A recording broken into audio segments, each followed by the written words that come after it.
Hello student, कैसे हैं आप। एक बार फिर मैं सुनील आनंद सर आपके लिए क्लास 10 बिहार बोर्ड के मैट्रिक के एमसीक्यूज टाइप के 80 क्वेश्चन लेकर के आ रहा हूँ। इससे पहले हम 80 क्वेश्चंस का एक वीडियो अपलोड कर चुके हैं जो आप लोग को काफ़ी पसंद आया होगा, और अगर आप में से कोई उसको नहीं देखे तो उसे अवश्य देख लें।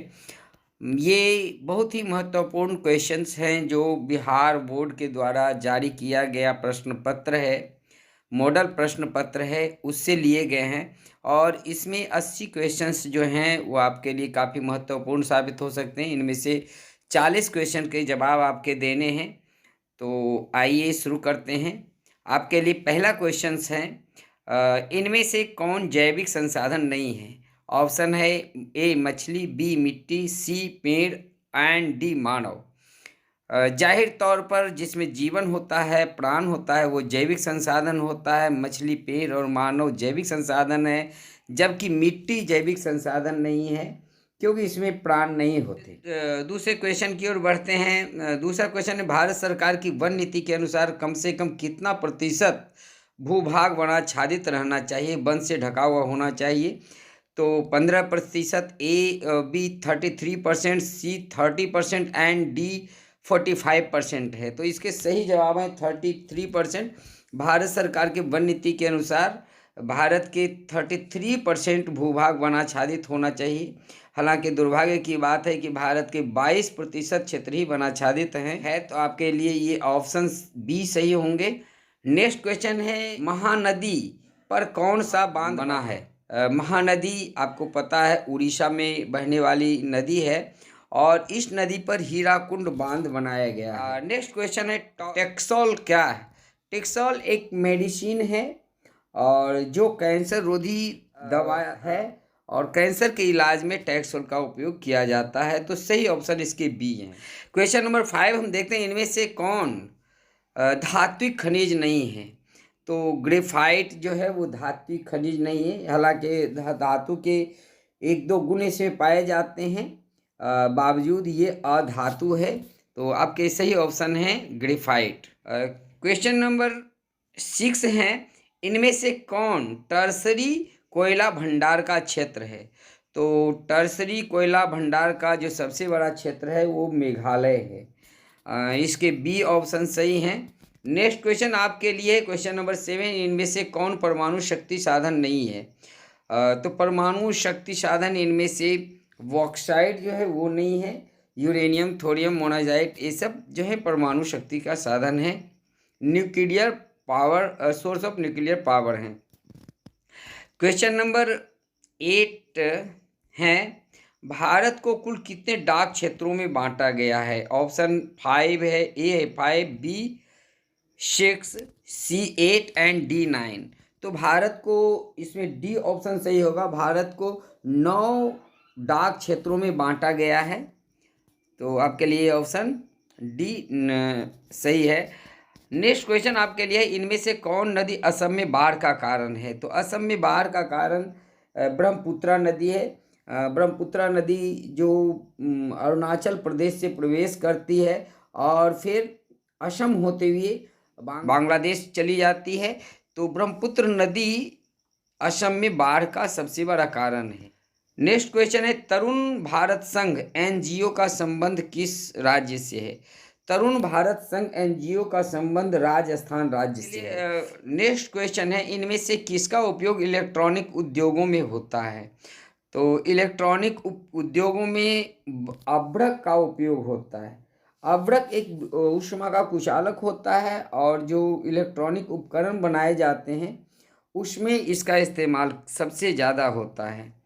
तो सही ऑप्शन ए इसके हैं। नेक्स्ट क्वेश्चन है, इंद्रपुरी जलाशय परियोजना किस राज्य में है। इंद्रपुरी जलाशय परियोजना बिहार राज्य में है। बिहार के रोहतास जिले में इंद्रपुरी जलाशय परियोजना बनाई गई है। तो ऑप्शन बी सही है। नेक्स्ट क्वेश्चन है, असाधारण पौधों के लिए तैयार की गई पुस्तक का नाम क्या है। तो आपके ऑप्शन सी ग्रीन बुक सही होंगे। नेक्स्ट क्वेश्चन है आपके लिए, निम्नलिखित में से कौन रबी फसल नहीं है। गेहूं, चना, चावल, सरसों। आपको पता है गेहूं, चना, चावल सब सर्दियों में उपजते हैं, तो चावल इसके सही ऑप्शन है। चावल रबी नहीं खरीफ फसल है। सीमेंट उद्योग का कच्चा माल क्या है? सीमेंट उद्योग का कच्चा माल चूना पत्थर है। चूना पत्थर सबसे प्रमुख कच्चा माल के रूप में उपयोग किया जाता है, तो सही ऑप्शन आपके हैं ए। क्वेश्चन नंबर 16 है आपके लिए, कोंकण रेल परियोजना का संबंध किस राज्य से है? तो कोंकण रेल परियोजना का संबंध महाराष्ट्र, गोवा और केरल, इन तीनों राज्यों से है। तो इसके सही ऑप्शन है इनमें से सभी, यानी डी। के लिए क्वेश्चन नंबर 7 है, रियो डी जेनेरियो में क्या हुआ था? तो रियो डी जेनेरियो में पृथ्वी शिखर सम्मेलन हुआ था। इसीलिए हर साल 5 जून को 3 से 5 जून तक 1991 या 92 में हुआ था। तो 5 जून को हर साल हम लोग ये पर्यावरण दिवस के रूप में मनाते हैं। तो रियो डी जेनेरियो जो कि ब्राज़ील की राजधानी है, वहाँ पृथ्वी शिखर सम्मेलन हुआ था 1992 ईस्वी में, 3 से 5 जून 1992 ईस्वी को। तो सही ऑप्शन आपके लिए है बी। क्वेश्चन नंबर 18, भारत में सर्वाधिक कौन सी मिट्टी पाई जाती है? काली मिट्टी, लेटेराइट मिट्टी, लाल मिट्टी, जलोढ़ मिट्टी। जी हाँ, जलोढ़ मिट्टी भारत में सबसे ज़्यादा पाई जाती है। आपको पता है कि नदियों के द्वारा लाई गई जो मिट्टी होती है उसको जलोढ़ कहते हैं। तो जलोढ़ मिट्टी भारत में सबसे ज़्यादा पाई जाती है। क्वेश्चन नंबर 18 ये था। क्वेश्चन नंबर 19, भारत में पहला जल विद्युत संयंत्र कहाँ लगाया गया था? तो भारत में पहला जल विद्युत संयंत्र दार्जिलिंग में लगाया गया था। इसके ऑप्शन सी सही होंगे। नेक्स्ट क्वेश्चन है, बिहार में उर्वरक कारखाना कहाँ स्थित है? तो बिहार में जो सबसे बड़ा उर्वरक कारखाना है वो बरौनी में स्थित है। नेक्स्ट क्वेश्चन है आपके लिए, निम्नलिखित कारकों में से कौन सूखे के लिए सबसे ज़्यादा जिम्मेवार है? ये सबसे आसान सवाल है, क्योंकि जब वर्षा की कमी होती है तब सुखाड़ की स्थिति होती है।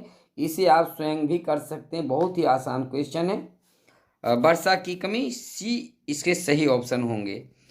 क्वेश्चन नंबर 22 है, सरदार सरोवर कृत्रिम जलाशय का संबंध किससे है? तो इसमें फर्स्ट ऑप्शन ही सही है।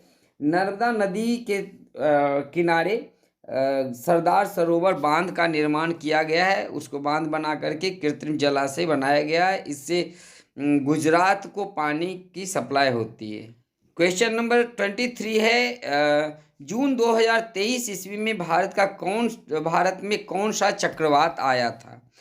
तो जी हाँ, भारत में 2023 ईस्वी में बिपरजॉय नामक चक्रवात आया था। इसके बी ऑप्शन सही हैं। बिपरजॉय चक्रवात जो बहुत ही खतरनाक चक्रवात था, और ये 1923 ईस्वी में भारत में इस तरह के चक्रवात आए थे। क्वेश्चन नंबर 24 है, पृथ्वी की सतह पर सबसे पहले पहुंचने वाली भूकंपीय तरंगे कौन हैं? तो जो सबसे पहले जो भूकंपीय तरंगे धरती पर पहुंचते हैं वो है ऑप्शन ए सही, प्राथमिक तरंगे। क्वेश्चन नंबर 25 है, संचार का सबसे लोकप्रिय साधन कौन सा है? तो इसमें भी कुछ कहने की बात नहीं, सबसे आसान और सबसे लोकप्रिय साधन मोबाइल ही है। मोबाइल आज हर हाथ में है और संचार का यही सबसे प्रमुख साधन है। तो आपके बी ऑप्शन सही है, इसे आप खुद भी कर सकते हैं, बहुत आसान क्वेश्चन था ये। क्वेश्चन नंबर 26 है, कलकत्ता कारपोरेशन एक्ट किसके शासनकाल में पारित हुआ था?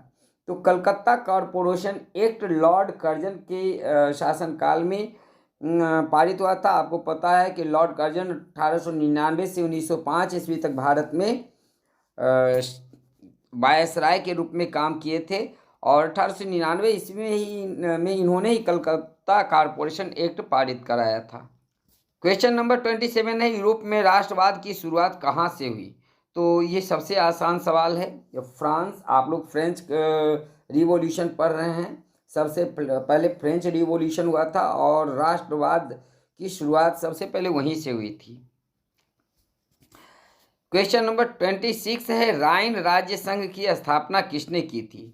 जी हाँ, राइन राज्य संघ की स्थापना नेपोलियन बोनापार्ट ने किया था। अप्रैल थीसिस किसने लिखी थी? जी हाँ, इसमें रूसो ऑप्शन है, टॉल्स्टॉय ऑप्शन है, ये सही नहीं है। तो इसके सही ऑप्शन क्या है? सी। खुदाई खिदमतगार, इसकी स्थापना खान अब्दुल गफ्फार खान ने किया था, जिनको सीमांत गांधी के नाम से भी जाना जाता है। तो खुदाई खिदमतगार संगठन की का गठन खान अब्दुल गफ्फार खान ने की थी। ऑप्शन बी सही है। 31 लाला हरदयाल इनमें से किसकी स्थापना की थी? लाला हरदयाल ने इनमें से किसकी स्थापना की थी? तो जी हाँ, लाला हरदयाल ने गदर पार्टी की स्थापना की थी। नेक्स्ट क्वेश्चन है, साम्यवादी गुट का अगुवा कौन था? जी हाँ, साम्यवादी गुट का अगुवा सोवियत संघ था। 1917 ईस्वी में सोवियत संघ में जो साम्यवादी क्रांति हुई थी, तो सबसे पहले साम्यवादी सरकारें वहीं बनी थी लेनिन के नेतृत्व में। तो इस गुट का अगुवा सोवियत संघ था, जिसे यूएसएसआर के नाम से भी जाना जाता था। क्वेश्चन नंबर 33 है, इनमें से क्या मार्टिन लूथर की कृति है? तो इसमें से पहला ऑप्शन है April thesis, B communist manifesto. जी नहीं, अप्रैल थीसिस बता चुके हैं, अभी पहले क्वेश्चन में था कि April thesis Vladimir Ivanovich Lenin का दिन था, कम्युनिस्ट मैनिफेस्टो कार्ल मार्क्स का है। तो इसके सही ऑप्शन है 95 थीसिस। 95 थीसिस जो है वो मार्टिन लूथर की कृति है। नेक्स्ट क्वेश्चन है, बंगाल गजट का प्रकाशन किसने किया था? तो बंगाल गजट का सबसे पहले प्रकाशन जेम्स ए हिक्की नामक व्यक्ति ने की थी। तो इसके सही ऑप्शन ए है जेम्स ए हिक्की। क्वेश्चन नंबर 34 था, ये 35 में देखेंगे। यूनान इनमें से किस देश का अधीन था? A Austria, B France, C Britain and D Turkey. तो जी हाँ, यूनान जो था वो टर्की यानी तुर्की के अधीन था, जो बाद में आज़ाद हुआ। आपको पढ़ना है इसके बारे में। नमक कानून तोड़ने के लिए गांधी जी ने कौन सा स्थान चुना? ए साबरमती, बी सूरत। नहीं, साबरमती से चले थे, लेकिन दांडी में उन्होंने जाकर के नमक कानून तोड़ा था। तो इसके सही ऑप्शन है सी दांडी। गांधी जी ने दांडी नामक जगह को चुना था अपने नमक कानून तोड़ने के लिए। क्वेश्चन 37 है, समाजवादियों की बाइबल किसे कहा जाता है? जी हाँ, समाजवादियों की बाइबल दास कैपिटल को कहा जाता है। दास कैपिटल जिसकी रचना कार्ल मार्क्स ने की थी। तो ऑप्शन ए सही है। क्वेश्चन 38 है, एक स्वतंत्र राष्ट्र के रूप में सिंगापुर का उदय किस वर्ष हुआ? जी हाँ, ए ऑप्शन 1945, बी है 1965, सी 1975, डी 1955। तो इसके सही ऑप्शन है बी 1965। 1965 ईस्वी में एक स्वतंत्र राष्ट्र के रूप में मलेशिया से अलग होकर के सिंगापुर एक देश बना था, एक राष्ट्र बना था। पहले ये सिंगापुर जो था मलेशिया का हिस्सा था, बाद में ये 1965 ईस्वी में एक स्वतंत्र राष्ट्र बना। क्वेश्चन नंबर 39 है, वियना कांग्रेस में कौन राष्ट्र सम्मिलित नहीं था? जी हाँ, वियना कांग्रेस जो सम्मेलन था 1815 ईस्वी में वियना सम्मेलन हुआ था, कॉन्फ्रेंस वियना कांग्रेस हुआ था। तो इसमें ब्रिटेन, जर्मनी और रूस, ब्रिटेन थे, जर्मनी और रूस, ये तीनों शामिल थे, और फ्रांस के खिलाफ ही ये सम्मेलन हुआ था। तो इसमें फ्रांस नहीं था। क्वेश्चन नंबर 40 है, फॉरवर्ड ब्लॉक की स्थापना किसने की थी? जी हाँ, तो फॉरवर्ड ब्लॉक की स्थापना सुभाष चंद्र बोस ने की थी 1939 में। जब सुभाष चंद्र बोस कांग्रेस से त्यागपत्र दे दिए थे, तब उन्होंने अपनी एक अलग पार्टी बनाई थी जिसका नाम फॉरवर्ड ब्लॉक रखा था। क्वेश्चन नंबर 41 है, बम्बई राज्य का विभाजन कर किन दो राज्यों का गठन हुआ? इसके सही ऑप्शन है महाराष्ट्र और गुजरात। बम्बई का विभाजन भाषा के आधार पर हुआ। बम्बई राज्य का विभाजन, जो गुजराती बोलने वाले थे उनके लिए गुजरात राज्य बनाया गया, मराठी बोलने के लिए महाराष्ट्र राज्य बनाया गया। इसका गठन भाषा के आधार पर हुआ था। क्वेश्चन नंबर 42 है, बिहार में कुल कितने नगर निगम हैं? तो जी हाँ, बिहार में कुल 19 नगर निगम हैं। बिहार में अभी कुल कितने नगर निगम हैं? 19। तो इसके 10, 12 और 14 ये गलत ऑप्शन है। क्वेश्चन नंबर 43 है, राज्य पुनर्गठन आयोग की स्थापना कब हुई? तो राज्य पुनर्गठन आयोग की स्थापना 1953 ईस्वी में हुई थी। 22 दिसंबर 1953 ईस्वी को राज्य पुनर्गठन आयोग की स्थापना हुई थी। तो इसके ऑप्शन सी सही हैं। क्वेश्चन नंबर 44 है, चुनाव आचार संहिता का निर्माण कौन करता है? चुनाव आचार संहिता का निर्माण कौन करता है? जी हाँ, निर्वाचन आयोग या इलेक्शन कमीशन ही चुनाव आचार संहिता का निर्माण भी करता है और चुनाव के समय में जो भी राजनीतिक पार्टियां होती उनसे वो उसका पालन करवाता है। इसके ऑप्शन ए सही थे। क्वेश्चन नंबर 45 है, बिहार में पंचायती राज संस्थाएं हैं? ए 1 स्तरीय, बी 2 स्तरीय, सी 3 स्तरीय, डी 4 स्तरीय। तो इसके सही ऑप्शन है 3 स्तरीय। एक पंचायत लेवल पर होता है जो पंचायती राज संस्थाएं हैं, एक ब्लॉक लेवल पर होता है जिसे हम पंचायत समिति, आप सुने होंगे, पंचायत समिति के सदस्य वो प्रखंड प्रमुख चुनते हैं, तो वो ब्लॉक के स्तर पर होता है। और तीसरा जिला स्तरीय होते हैं, जो जिला पार्षद वगैरह चुने जाते हैं। तो 3 स्तरीय पंचायती राज संस्थाएं हमारे बिहार में हैं। क्वेश्चन नंबर 46 है, आंग सान सू की किस देश की नागरिक है? तो आंग सान सू की म्यांमार की नागरिक है। इनको कई सालों तक नज़रबंद भी रखा गया था। वहाँ के ये लोकतंत्र की स्थापना के लिए लंबी लड़ाई लड़ी थी और इन्हें नोबेल प्राइज़ भी मिला था। तो आंग सान सू की म्यांमार की नागरिक हैं। क्वेश्चन नंबर 47 है, चिली की प्रथम महिला राष्ट्रपति कौन थी? आंसर है ए Mary Robins, B Kim Campbell, C Lara chilla and D Michel बॉचेलेट। जी हाँ, मिशेल बॉचेलेट जो हैं वह चिली की प्रथम महिला राष्ट्रपति हैं। 2 बार राष्ट्रपति बन चुकी हैं, संभवतः अभी भी यही राष्ट्रपति हैं चिली की। तो ये इसके डी ऑप्शन सही हैं। क्वेश्चन नंबर 48 है, इनमें से किस पर लोकतंत्र का भविष्य निर्भर करता है? जातिवाद, निष्पक्ष चुनाव, अलगाववाद, इनमें से कोई नहीं। जी हाँ, जातिवाद और अलगाववाद तो बिल्कुल ही गलत ऑप्शन है और निष्पक्ष चुनाव पर ही लोकतंत्र का भविष्य निर्भर करता है। अगर तो निष्पक्ष चुनाव सबसे प्रमुख कारक है। क्वेश्चन नंबर 49 है, लोकसभा में चुने हुए सदस्यों की संख्या कितनी है? बिल्कुल आप आंख मूंद कर 543 यानी बी ऑप्शन सही है। हमारे देश में जो लोकसभा है उसमें कुल 543 मेंबर चुन करके जाते हैं। क्वेश्चन नंबर 50 है, इनमें से कहाँ प्रत्यक्ष लोकतंत्र है?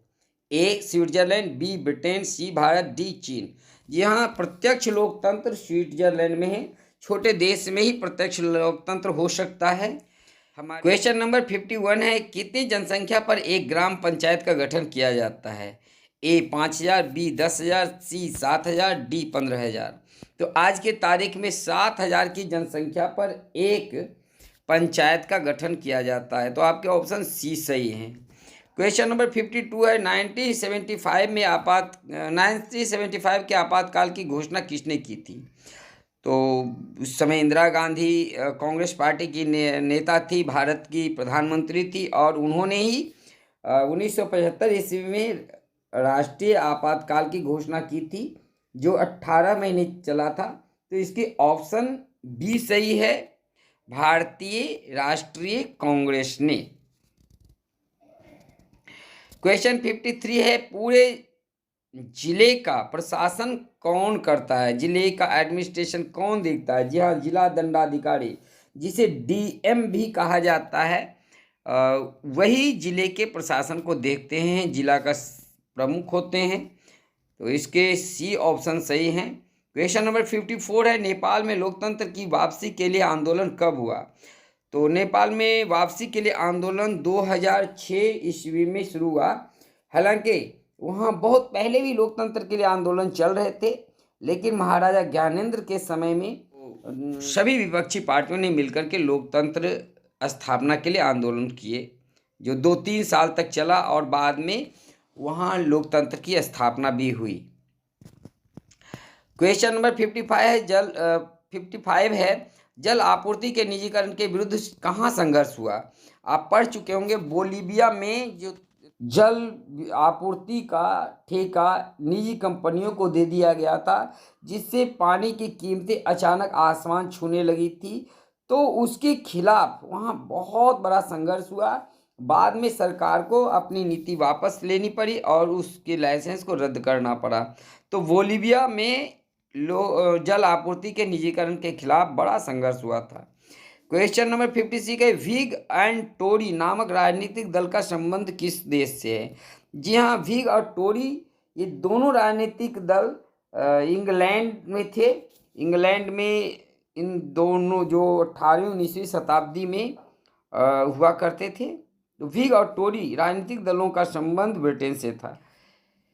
क्वेश्चन नंबर 57 है इंग्लैंड में महिलाओं को वोट देने का अधिकार कब प्राप्त हुआ। ऑप्शन ए है 1873, बी 1918, सी 1928 एंड डी 1945। जी हाँ, तो 1928 ईस्वी में इंग्लैंड में महिलाओं को वोट देने का अधिकार मिला। क्वेश्चन नंबर 58 है इनमें से क्या संघात्मक शासन व्यवस्था की विशेषता है। ऑप्शन ए है दोहरी सरकार, बी स्वतंत्र न्यायपालिका, सी संविधान की सर्वोच्चता, डी इनमें से सभी। तो जी हाँ, इसमें डी जो है वो सही ऑप्शन है।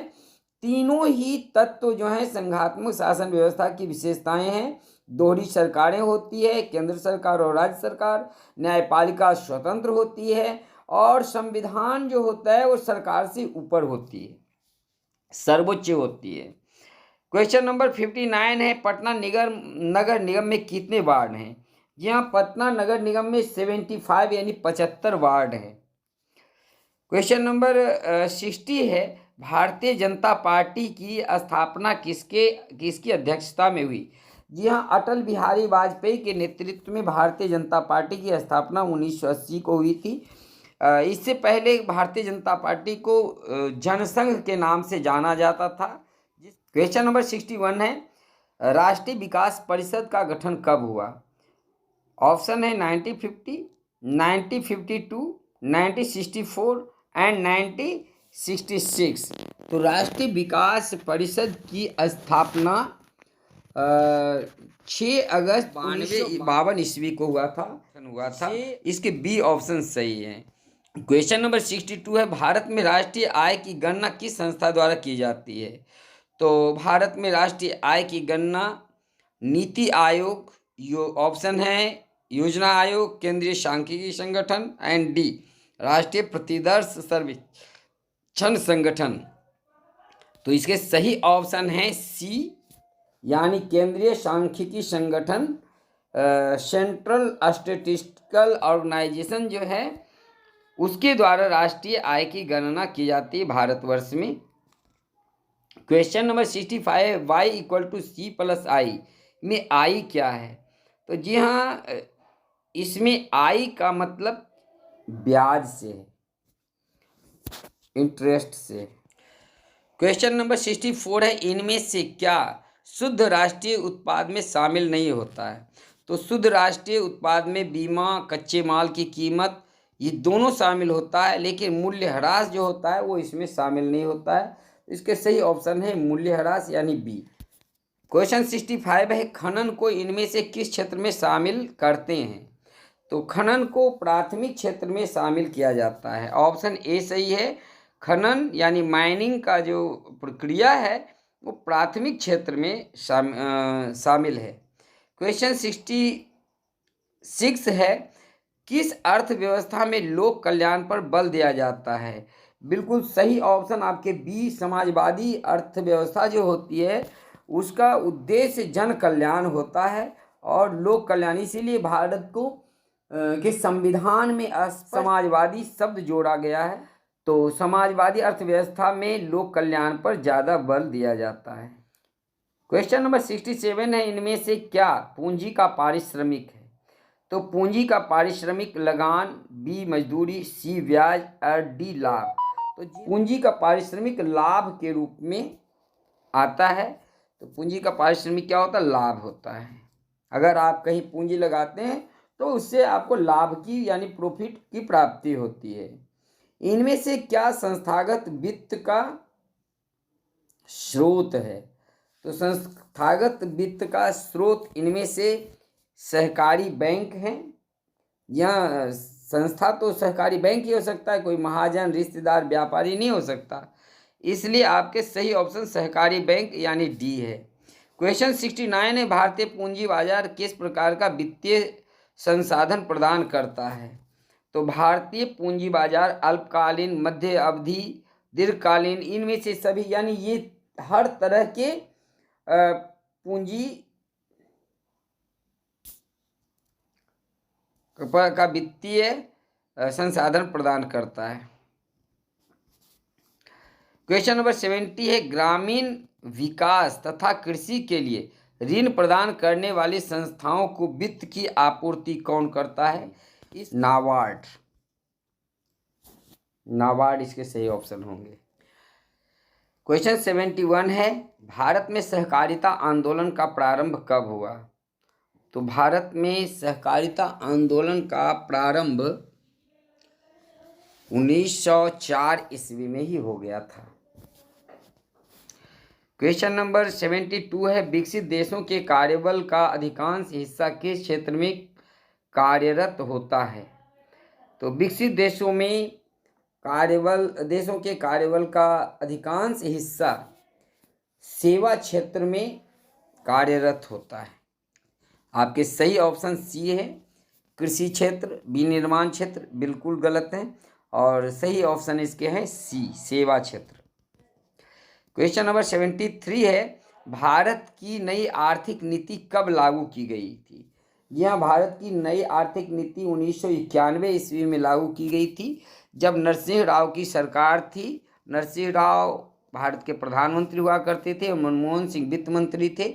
उसी समय 1991 ईस्वी में भारत की नई आर्थिक नीति लागू की गई थी। क्वेश्चन नंबर 74 है, कृषि उत्पादों के प्रमाणन के लिए किस मानक का उपयोग किया जाता है?